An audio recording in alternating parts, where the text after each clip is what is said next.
जय श्री राम साथियों, कैसे हैं आप सभी। मुझे सभी अच्छे होंगे, मैं भी अच्छा हूँ। तो आज मैं नमन वर्मा रिएक्शन देने वाला हूँ डेली अज़कार की एक जो है वीडियो है, पंडित जी हैव यू सीन भगवान राम, डॉक्टर जाकिर नायक। तो इस वीडियो पर मैं रिएक्शन दूंगा और आपने अभी तक मेरे चैनल को सब्सक्राइब नहीं किया तो सबसे पहले सब्सक्राइब करें, बेल आइकन को प्रेस करें एंड मुझे फेसबुक पर फॉलो करें, लिंक डिस्क्रिप्शन में है। ठीक है, तो चलिए बिना देरी के शुरू करते हैं। Let's get started. नमस्कार। डॉक्टर जाकिर नाइक साहब को मेरा सादर नमस्कार और आए हुए सभी मुस्लिम भाई नॉन मुस्लिम भाई सभी को मेरा नमस्कार। सबसे मेरा सवाल यह है कि ईश्वर अल्लाह गॉड जो परम सत्ता है वह किसी जात मजहब भेष किसी स्थल का मोहताब नहीं है। वह ज़र्रे ज़र्रे में है। कहते हैं, हिंदू भी कहते हैं कि ये ईश्वर कण कण में है। मेरी उम्र वैसे तो अभी 49 की है, लेकिन मैं एक स्कूल में अब दाखिला लिया हूँ जिसमें अब मैं बड़ा शिशु का ग्रहण कर रहा हूँ। अभी बड़ा शिशु में हूँ, तो वहाँ पर इस खुदा का जिक्र भी किया गया और उसका दर्शन भी कराया गया। कहते हैं कि सही मुसलमान वही है जो इस मुसल्लम को जाना है, देखा है, जो यहाँ नहीं सर्वत्र है। इंग्लैंड, अमेरिका, पाकिस्तान, सारा जहाँ जो है वही ईश्वर अल्लाह गॉड है। वह किसी समय किसी का मोहताब नहीं है। सवाल यही है जो हमें ईश्वर के बारे में बताया गया है, तो वो ईश्वर यहाँ पर मौजूद है और डॉक्टर जाकिर साहब उसे दिखा सकते हैं। भाई साहब का सवाल है कि उसने कहा है कि उनकी उम्र 49 ईयर्स की है और उसने अभी अभी दाखिला लिया है और उसे पता लगा है कि ईश्वर महान है और ईश्वर ज़र्रे ज़र्रे में मौजूद है और वो सच कहता है, ताकतवर है। अक्सर चीज़ें आपने जो ईश्वर के बारे में कही है काफ़ी हद तक सही है, लेकिन इसमें कुछ मिलावट थी, आपकी हिंदू फिलॉसफी की और इस्लाम की मिलावट थी। आपने कहा कि ईश्वर यहाँ मौजूद है, सब जगह मौजूद है और अगर मौजूद है तो दिखा सकते हैं क्या नहीं। ये हिंदू फिलॉसफी है कि ईश्वर सारी जगह मौजूद है। कुरान मजीद में अल्लाह ताला कहते हैं कि ईश्वर अर्श पे है, ईश्वर की ताकत सारी जगह मौजूद है। Allah has power over all things, Allah की ताकत सारे कायनात पे है। जापान में, इंग्लैंड में, हिंदुस्तान में, वो चाहे तो कुछ भी कर सकता है, चाहे तो। लेकिन ईश्वर सब जगह मौजूद है, ये किधर भी नहीं लिखा है कुरान में, ना कुरान में ना कोई भी सही हदीस में, क्या ईश्वर सारे जगह मौजूद है। ईश्वर अर्श पे। और आपने कहा कि ईश्वर अगर मौजूद है तो जाकिर साहब ईश्वर को दिखा सकते हैं क्या नहीं। जाकिर साहब ईश्वर को नहीं दिखा सकते, क्योंकि ईश्वर फरमाते हैं, अल्लाह ताला कुरान मजीद में फरमाते कि इस ज़िंदगी में आप उन्हें देख ही नहीं पाएंगे। मूसा अलैहिस्सलाम का जिक्र आता है कुरान मजीद में। मूसा अलैहिस्सलाम हमारे पैगंबर, वो अल्लाह से दरख्वास्त करते हैं कि मैं आपको देख सकता हूँ, मैं आप में मानता हूँ कि आपको देख सकता हूँ। तो अल्लाह ताला फरमाते हैं कि उस पहाड़ को देखो, उस पहाड़ को एक झलक दिखाऊंगा, आप पहाड़ को देखो क्या होता है। तो अल्लाह ताला जब अपनी झलक दिखाते उस पहाड़ को देख के मूसा अलैहिस्सलाम बेहोश हो जाते। पहाड़ को देख के, ईश्वर को देख के, ईश्वर को तो कोई देख ही नहीं सकता है। ईश्वर को हम अगली ज़िंदगी में अगर इस इम्तिहान में सफलता पाएंगे, कामयाब होंगे, जब जन्नत में जाएंगे तो इंशाअल्लाह हदीस में आता है कि हम अल्लाह का वजह देखना चाहेंगे, उसका चेहरा देखना चाहेंगे। इस दुनिया में नहीं देख सकते, देख ही नहीं सकते, मुमकिन ही नहीं है। हमारे पैगंबर मूसा अलैहिस्सलाम भी नहीं देख सकते थे। तो आप अगर पूछेंगे कि अल्लाह मौजूद है तो दिखाओ। और एक चीज़, मौजूद होने के लिए दिखना ज़रूरी नहीं है। मिसाल के तौर पे ये हवा मौजूद है, हमें दिख रही नहीं, क्योंकि हवा नहीं दिखती उसका मतलब नहीं कि हवा नहीं है। हवा अगर नहीं दिखती उसका मतलब नहीं कि हवा मौजूद नहीं है। देखना ज़रूरी नहीं मानने के लिए कि वो चीज़ मौजूद है कि नहीं। इसी तरीके से हम इंसान खुदा को देख नहीं सकते इस ज़िंदगी में। आखिरत में इंशाअल्लाह हम अगर सफलता पाएंगे और जन्नत में जाएंगे तो देख पाएंगे। Hope the answer the question. Mike number 4 में कोई खातून हूँ नॉन मुस्लिम तो सवाल करें। Assalamu alaikum to all of you. My name is Maya Sasani. I am staying at Vashi, Navi Mumbai. And my question is, why respected prophets and spiritual scripts were sent to Mid-Asia and nearby Europe, and why not to India? बहन का सवाल है कि profits mid Asia में भेजे गए हैं, Europe में भेजे गए, दिगर ममालिक में भेजे गए, इंडिया में क्यों नहीं भेजे गए? इंडिया में क्यों नहीं? कुरान मजीद में साफ तौर पे लिखा है, साफ तौर पे सूरह रौद में सूरह नंबर 13 आयत नंबर 7 में, वलिकुल्ली कौमिन हाद, हमने हर कौम में हिदायत देने वाला भेजा है। साफ तौर पे लिखा है कि अल्लाह सुब्हाना व तआला ने हर कौम में पैगंबर भेजा। और हदीस में आता है कि मोहम्मद सल्लल्लाहु अलैहि वसल्लम फरमाते कि अल्लाह सुब्हाना व तआला ने सारी दुनिया में 1,24,000 पैगंबर भेजे, लेकिन नाम से जिक्र कुरान मजीद में सिर्फ 25 का है। नाम से जिक्र कुरान मजीद में सिर्फ 25 का है, लेकिन कुरान मजीद में अल्लाह ताला फरमाते हैं सूरह निसा सूरह नंबर 4 आयत नंबर 164 में कि कुछ पैगंबर के बारे में हम जिक्र करते हैं, कुछ पैगंबर के बारे में नहीं। तो सारे पैगंबर का जिक्र करना कुरान मजीद में ज़रूरी नहीं, तो ये कुरान मजीद इतनी बड़ी किताब हो जाती, बिल्डिंग से भी बड़ी, इतनी छोटी किताब जब आज अक्सर इंसान नहीं पढ़ते, तो अल्लाह ताला ने ये कुरान मजीद टेलीग्राफिक मैसेज शॉर्ट में इंसानियत को हिदायत दी है। इट्स अ टेलीग्राफिक मैसेज, लेकिन इसमें ये कहा गया है कि हर कौम में हमने पैगंबर भेजा, हर कौम में, ताकि कोई ये नहीं कह सके कि मुझे पैगाम नहीं मिला। इंडिया में भी अल्लाह ने पैगंबर भेजे हैं, नाम से हम उनका जिक्र नहीं जानते, नाम से उनका जिक्र कुरान मजीद में नहीं है कुछ भी। लेकिन एक बात मैं ज़रूर कहना चाहूँगा कि जितने पैगंबर, आखिरी पैगंबर मोहम्मद सल्लल्लाहु अलैहि वसल्लम के पहले आए, उनका पैगाम महदूद था सिर्फ उन लोगों के लिए जहाँ उनने पैगाम दिया। जितने पैगंबर भी आखिरी पैगंबर मोहम्मद सल्लल्लाहु अलैहि वसल्लम के पहले आए, उनका पैगाम महदूद था सिर्फ उन लोगों के लिए। लेकिन क्योंकि मोहम्मद सल्लल्लाहु अलैहि वसल्लम आखिरी पैगंबर है और इसके बाद कोई भी पैगंबर नहीं आएंगे, इसका जिक्र है सूरह अहज़ाब में सूरह नंबर 33 आयत नंबर 40 में कि मोहम्मद सल्लल्लाहु अलैहि वसल्लम आखिरी पैगंबर है। इसीलिए मोहम्मद सल्लल्लाहु अलैहि वसल्लम सिर्फ अरबों या सिर्फ मुसलमानों के लिए नहीं भेजे गए थे, वो सारी इंसानियत के लिए भेजे गए थे। कुरान मजीद में लिखा है सूरह अंबिया में सूरह नंबर 31 आयत नंबर 107 में, वमा अरसलनाका इल्ला रहमतल लिल आलमीन, कि हमने तुम्हें भेजा सारी इंसानियत के लिए, सारे जहां के लिए, सारे आलमीन के लिए। क्योंकि मोहम्मद सल्लल्लाहु अलैहि वसल्लम आखिरी पैगंबर थे, इनके बाद कोई पैगंबर नहीं आएगा, इसीलिए वो सिर्फ मुस्लिम या मुसलमान या अरबों के लिए नहीं, सारे इंसानियत के लिए भेजे गए थे। और कुरान मजीद के पहले कई पैगाम आए, कई वही आए, जितने पैगाम अल्लाह की तरफ से आए कुरान मजीद के पहले, वो सिर्फ महदूद थे चंद लोगों के लिए। लेकिन क्योंकि कुरान मजीद अल्लाह का आखिरी कलाम है, वो सिर्फ अरबों या मुसलमानों के लिए नाजिल नहीं किया गया था, वो सारे इंसानियत के लिए नाजिल किया गया। और इसका जिक्र आता है सूरह इब्राहिम में सूरह नंबर 14 आयत नंबर 52 52, और सूरह बकरा सूरह नंबर 2 आयत नंबर 185 में कि हमने ये कुरान सारी इंसानियत को हिदायत के लिए नाजिल किया है। तो सारी इंसानियत की हो ही नहीं सकता। तुम कुरान लोग जो और है मोहम्मद सल्लल्लाहु अलैहि वसल्लम का पैगाम बकरा खाते हो, सिर्फ मुसलमानों या अरबों के लिए नहीं, हम लोग नहीं खाते हैं। पहले जितने पैगंबर आए, एक कैसे जितने भी अल्लाह के कलाम भेजे गए, वो सिर्फ महदूद थे कुछ लोगों के लिए। आज आप चाहे हिंदुस्तान में रह रहे हैं, हमारे सीधा भगवान या यूके में या सऊदी अरेबिया में या यूएसए में या कनाडा में, सारी इंसानियत को मानना चाहिए आखिरी पैगाम कुरान मजीद और आखिरी पैगंबर मोहम्मद सल्लल्लाहु अलैहि वसल्लम। इसीलिए इसका जिक्र, मोहम्मद सल्लल्लाहु अलैहि वसल्लम का जिक्र सारे दिगर मज़ाहिब में है कि ये आखिरी पैगंबर आने वाले हैं। बाइबल में है, हिंदुओं के किताब में है, पारसियों की किताब में है, यहूदी की किताब में है।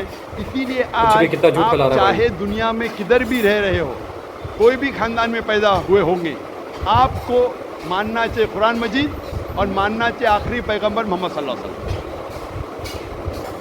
आप Ask one more question. जी हाँ बहन। मतलब इस्लामिज़्म में रीबॉर्न होना यानी दूसरा जन्म तो है नहीं, राइट? तो फिर हाँ, क़यामत के वक़्त अल्लाह सबको फिर से मतलब ये करेंगे, तो वो मुझे कॉन्सेप्ट समझ में नहीं आया। बहन ने पूछा कि इस्लाम में रीबॉर्न रीबर्थ तो नहीं होता है, फिर से आप दुनिया में पैदा नहीं होते, लेकिन आखिरत में फिर से उठाया जब उसका कॉन्सेप्ट नहीं समझे। आप अगर पढ़ेंगे ये जो कॉन्सेप्ट है हिंदू धर्म में जो रीबर्थ का, ये कॉन्सेप्ट कुछ किताबों में है, लेकिन ऊंची किताब अगर आप पढ़ेंगे Ved, the cycle of birth and rebirth is called samskara. Sanskrit में इसे कहते संस्कारा। ये हिंदू विद्वानों ने, पंडितों ने इसका जिक्र किया, लेकिन इसका जिक्र वेद में कहीं नहीं आता है। वेद में कहा गया है पुनर्जन्म। पुनर्जन्म सुना आपने बहन, सुना है? जी, हाँ। पुनर की मतलब फिर से वापस। पुनर का मतलब नेक्स्ट, वापस। ठीक है, मान गया। पुनर मतलब नेक्स्ट, अगला, वापस। जन्म मतलब लाइफ, जन्म मतलब जिंदगी, फिर से जिंदगी, वापस जिंदगी। इससे इस्लाम को कोई हर्ज नहीं। इस्लाम भी इसमें मानता है। इस्लाम में भी अल्लाह ताला फरमाते हैं सूरह बकरा में कि अल्लाह ताला ने आपको ज़िंदगी दी, फिर मौत दी, फिर से ज़िंदगी दी। यानी इस्लाम में भी हम मानते हैं कि हमारा पुनर्जन्म होगा, लेकिन एक बार वो आखिरत में। तो पुनर्जन्म इस्लाम में भी लिखा है, लेकिन संस्कारा कोई लॉजिक ही नहीं जो है। हिंदू विद्वान कहते हैं जिंदगी फिर मौत, फिर जिंदगी, फिर मौत, फिर जिंदगी और मौत, और अब 7 बार लेंगे जन्म इंसान जैसा, इसका जिक्र वेद में कहीं भी नहीं है। मैं चैलेंज करता हूँ। ये पंडितों की विचार थी, सोच थी, ये साबित करने के लिए कि कुछ बच्चे पैदा होते बीमार, कुछ पैदा होते अच्छी सेहत के साथ, कुछ बच्चे पैदा होते अपाहिज, कुछ अच्छी सेहत के साथ, इलॉजिकल, कुछ अमीर, कुछ कुरान गरीब। बिल्कुल इलॉजिकल है। खुदा भगवान अनजस्ट नहीं हो सकता। भगवान हमेशा जस्ट है। उनको ये नहीं समझ में आता था बच्चा कैसा अपाहिज पैदा हुआ, बच्चा गरीब कैसा पैदा हुआ, तो उनने अपनी सोच से सोचने लगे कि भगवान तो गलती नहीं कर सकता, इसीलिए ये बच्चे ने पहले जन्म में गलती किया है ना, इसलिए अभी अपाहिज पैदा हुआ। पहले जन्म में कुछ गलती किया ना, इसलिए गरीब पैदा हुआ। पहले जन्म में अच्छा किया तो अमीर पैदा हुआ। ये उनकी सोच है, ये आपके वेद में नहीं लिखा है। इस्लाम में, कुरान मजीद में अल्लाह ताला फरमाते कि बच्चे आपके लिए इम्तिहान हैं। तो बच्चे जब अपाहिज पैदा होते हैं तो ये नहीं कि वो जन्नत में नहीं जा सकते। हर बच्चा मासूम है। बच्चे वालिदैन के लिए फितना है, इम्तिहान है। तो हो सकता है कि कंजेनाइटल हार्ट डिफेक्ट होकर बच्चा पैदा होता है, उसको दिल की बीमारी है। दिल की बीमारी होना मतलब ये नहीं कि बच्चा जहन्नम में जाएगा, लेकिन वालिदैन के लिए एक फितना है, टेस्ट है कि बच्चे अगर बीमार पैदा होते हैं फिर भी वालिदैन अल्लाह पे भरोसा करते हैं क्या नहीं। हो सकता है कि वालिदैन नमाजी है, अल्लाह के अहकामात पे अमल करते, अल्लाह ताला उनको अच्छा मयार देना चाहता है। मिसाल के तौर पे आप जब पास करते हैं ग्रेजुएशन, तो आप बीए पास कर दिए, बीए बन गए, लेकिन जब आप एमबीबीएस एग्ज़ाम देते हैं आपके नाम के आगे लग जाता है doctor. But MBBS exam pass करना बीए एग्ज़ाम से बहुत कठिन है और डिफ़िकल्ट है और मुश्किल है, लेकिन जब मुश्किल टेस्ट पास करते हैं आपका रिवॉर्ड भी बड़ा है। तो अगर बच्चे अपाहिज पैदा होने के बाद फिर भी वालिदैन अल्लाह पे भरोसा करते तो अल्लाह ताला हो सकता है उनको जन्नत फिरदौस देना चाहता है। जन्नत में भी लेवल है। तो ये टेस्ट कर रहा है अल्लाह, किसी को गरीब पैदा करता है, किसी को अमीर पैदा करता है। अमीर या गरीब से आप जन्नत में नहीं जा सकते, बनिस्बत अमीर आदमी को जन्नत में जाना और मुश्किल है, क्योंकि उसका इम्तिहान और कठिन है, डिफ़िकल्ट है। क्योंकि अमीर को चैरिटी देने का होता है, गरीब को चैरिटी नहीं देने का। ज़कात के अंदर गरीब को फुल मार्क्स 100 आउट ऑफ 100। अमीर हो सकता है बोलेगा मैं नहीं दूंगा तो 0 मिला, हो सकता है वो आधा दे रहा है, आधे मार्क्स मिलेंगे। गरीब को 100 आउट ऑफ 100। हम कहते हैं गरीब है, गरीब के और चांसेस है जन्नत में जाने के लिए। हम कहते हैं गरीब इंसान है, ये हमारी सोच है। अल्लाह ताला इम्तिहान ले रहा है। अल्लाह ताला कहता है कि दौलत एक इम्तिहान है। तो ये हिंदू विद्वान इसे समझ नहीं सके तो संस्कारक है, मौत जिंदगी, मौत जिंदगी, मौत जिंदगी। लेकिन वेद में लिखा है पुनर्जन्म। एक बार आप इस दुनिया में आएंगे, इसके बाद आपकी मौत आएंगी, फिर से उठाया जाएगा आखिरत के दिन पे, और उस दिन आपका हिसाब किताब होगा। फिर अल्लाह ताला आपका हिसाब किताब लेंगे कि जो अल्लाह ने इंसानों से फरमाया था कि एक खुदा में मानो, आपने खुदा ने माना कि नहीं, बुत परस्ती मत करो, आपने किया कि नहीं, आखिरी पैगम्बर मोहम्मद सल्लल्लाहु अलैहि वसल्लम ने मानो, आपने माना कि नहीं, आपने सलाह पढ़ी कि नहीं, आपने चैरिटी दी क्या नहीं, क्यों माने भाई, मैं नहीं मानता। आपने रोज़ा रखा कि हाँ, नहीं। नहीं तो तो। ये अल्लाह ताला हिसाब किताब करने के बाद आपको ग्रेस मार्क भी दे सकते हैं। उसके बाद फिर फैसला करेंगे कि आप इस इम्तिहान में सफल हुए क्या नहीं। सफल होंगे तो जाएंगे स्वर्ग में, जन्नत में। अगर सफलता नहीं पाएंगे तो आप नरक में जाएंगे, जहन्नम में जाएंगे। तो ये आपके ऊपर अल्लाह ताला ने छोड़ा है कि अगर हिदायत देने के बाद, आपको सही चीज़ बताने के बाद आप अल्लाह के अहकामात पे अमल करते हैं क्या नहीं। तो दोस्तों ये था डॉक्टर जाकिर नाइक का खूबसूरत सा लेक्चर। जिस तरह डॉक्टर जाकिर नाइक हमेशा सही बोलते हैं और कुरान और हदीस की रोशनी में बोलते हैं। जिस तरह उस लड़के ने सवाल किया था पंडित से कि आपने भगवान को देखा है, और पंडित ने कहा कि हाँ मैंने भगवान को देखा है, कई बार देखा है, आपको भी दिखा सकता हूँ। और डॉक्टर जाकिर नाइक का भी जो सवाल था वो भी आपने सुना। जिस तरह दूसरा सवाल था जो पुनर्जन्म के बारे में था, डॉक्टर जाकिर नाइक ने बहुत से बातें की है, बहुत ही दिलचस्प बातें की है। डॉक्टर जाकिर नाइक का एक बात भी आज तक झूठ नहीं निकला है, क्योंकि वो कुरान और हदीस की रोशनी में बोलता है। तो उम्मीद है कि आपने इससे कुछ सीखा हो। मिलते हैं नेक्स्ट वीडियो में। अल्लाह हाफिज़। और सच क्या हुआ ये बताओ। जय श्री राम। तो भाई ये थी वीडियो, बताओ आपको कैसी लगी। इसमें तो ये जो वीडियो थी बिल्कुल ही इलॉजिकल थी, इसमें कोई लॉजिक नहीं था। सीरियसली बिल्कुल इलॉजिकल थी। ये जो हैं हमारे जाकिर भाई साहब ये बोल रहे थे कि पुनर्जन्म बस एक ही बार होता है।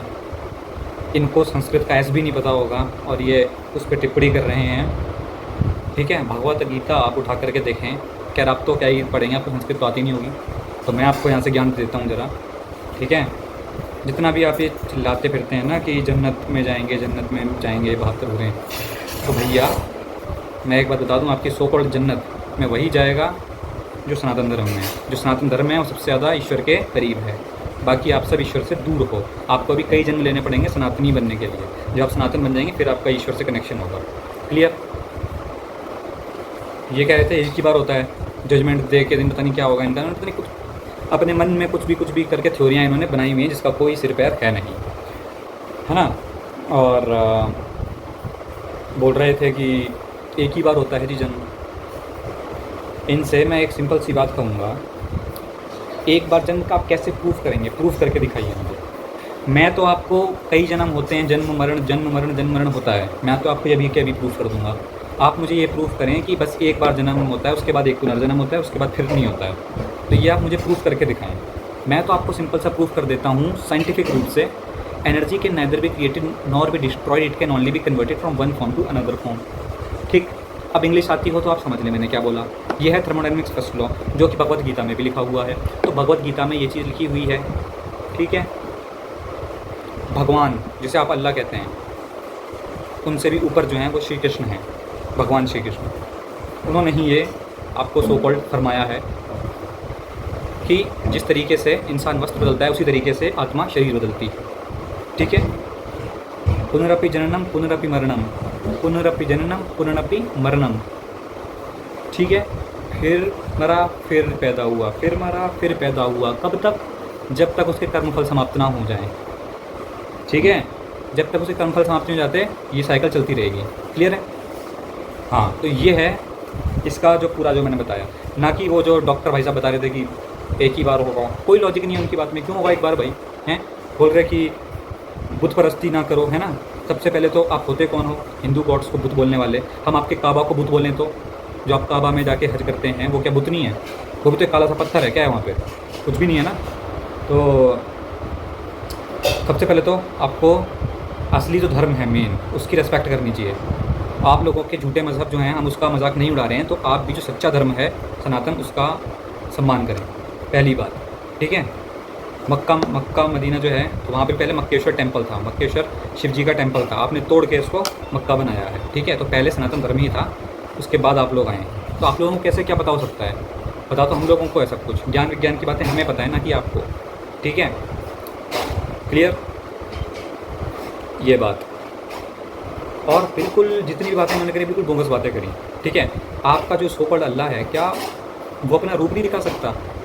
कि आप इस जन्म में अल्लाह को नहीं देख सकते? ये क्या बात हुई? कौन सी बात हो गई भाई? ये क्यों नहीं देख सकते? हमारी थ्योरी आप जानते ही नहीं हो। हमारी थ्योरी जानने के लिए आपको अभी 4-5 जन्म लेने पड़ जाएंगे, क्योंकि इतना दिमाग आपका अभी है नहीं डेवलप कि आप उस थ्योरी को पचा पाओ। जैसे फर्स्ट क्लास का बच्चा अगर BSc की किताब पकड़ ले तो माथा पीट लेगा अपना और कुछ नहीं।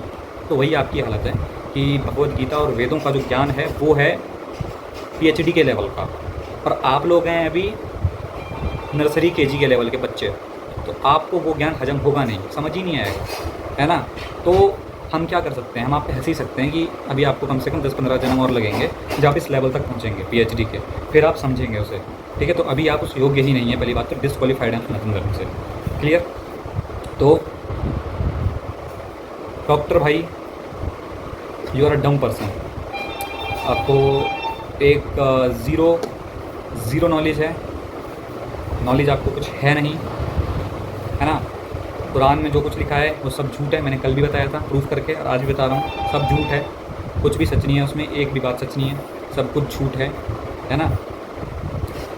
आप कोई सी भी आयत बता दें मेरे को जिसमें सच लिखा हो, सब कुछ उल्टा पुल्टा सीध पता नहीं क्या लिखा हुआ है फालतू।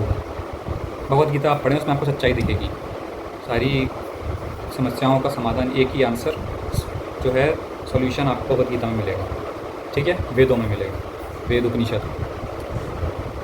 तो धर्म एक ही है, बाकी सारे ये मज़हब हैं जो बाद में बटे, ठीक है।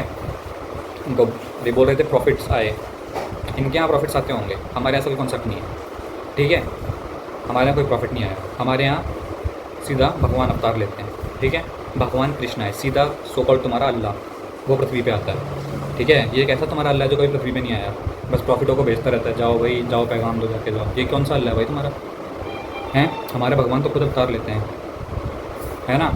कोई मिलावट नहीं हो सकती हमारे धर्म में, आपके पैगम्बर तो मिलावट कर सकते हैं, जो अल्लाह जो सोकॉल्ड आपका अल्लाह है, तो उसने जो भी मैसेज दिया प्रॉफिट को, उसने पृथ्वी पे आके ज़रूरी है कि सारा का सारा सही बताया, तो आपके उसमें मिलावट है।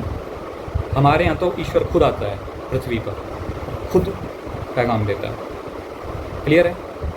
डिफरेंट रूपों में, कभी वो राम बनकर आता है, कभी वो श्याम बनकर आता है, ठीक है। और राम और श्याम कोई प्रॉफिट नहीं है, बात समझ लेना, है ना, कहीं में कन्फ्यूज हो जाओ। राम और श्याम जो भी हैं, राम और कृष्ण, ये जिसको आप अल्लाह कहते हो ना, वही हैं, ठीक है। हाँ, तो बेसिकली आप अल्लाह को जानते ही नहीं हैं, ठीक है, बस आप अल्लाह अल्लाह चिल्लाते हैं, जानते आप अल्लाह का ए भी नहीं है, ठीक है। ये कौन सा अल्लाह है जो जानवरों की कुर्बानी मांगता है, हैं, ये कौन सा भगवान है भाई।